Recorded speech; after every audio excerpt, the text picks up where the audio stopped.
Friends, ಇದು regulator ಬಂದು Indian ಗ್ಯಾಸ್ದು ರೆಗ್ಯುಲೇಟರು.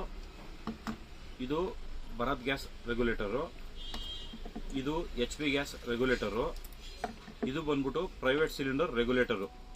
ಈ ಸಿಲಿಂಡರ್ಗಳಲ್ಲಿ ಲೀಕೇಜ್ ಅಂತ ಒಂದು ಕಂಪ್ಲೇಂಟ್ ಬರುತ್ತೆ, ಸ್ಮೆಲ್ ಬರುತ್ತೆ, ತುಂಬ ಲೀಕ್ ಆಗುತ್ತೆ.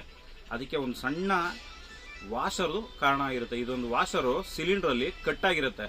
ಕಟ್ಟಾಗಿರೋದ್ರಿಂದ ಇದು ಸ್ಮೆಲ್ ಬರೋದು, ಲೀಕೇಜ್ ಆಗೋದು ಮತ್ತು ದೊಡ್ಡ ದೊಡ್ಡ ಅನಾಹುತಗಳಾಗೋದು ಇದೊಂದು ಸಣ್ಣ 5 ರೂಪಾಯಿ ವಾಷರಿಂದ. ಇದನ್ನು ಎಲ್ಲರೂ ಮನೆಯಲ್ಲಿ ಒಂದು 3-4 ಸ್ಪೇರ್ ಇಟ್ಕೊಳ್ಳಿ. ಯಾವಾಗೂ ಈ ವಾಷರ್ ಮನೇಲಿದ್ರೆ ಯಾವಾಗಾದ್ರು ಲೀಕ್ ಆಯಿತು ಅಂದರೆ ನೀವೇ ಇದನ್ನು ಚೇಂಜ್ ಮಾಡ್ಬೋದು. ಆ ಚೇಂಜ್ ಮಾಡೋದು ಏನು ಅಂತ ನಾನು ತೋರಿಸ್ಕೊಡ್ತೀನಿ. ಈ ಸೆಂಟ್ರಲ್ ಇರೋ ಪಿನ್ನ ಟಚ್ ಮಾಡಿದ್ರೆ ಒಳಗಡೆ ಒಂದು ಬ್ಲ್ಯಾಕ್ ಕಲರ್ ವಾಷರ್ ಬರುತ್ತೆ. ಒಂದು ಟೆಸ್ಟರ್ ತೊಗೊಳ್ಳಿ. ಒಂದು ಟೆಸ್ಟರಲ್ಲಿ ಆ ಬ್ಲ್ಯಾಕ್ ಕಲರ್ ವಾಷರ್ನ ಆಚೆ ತೊಗೊಳ್ಳಿ.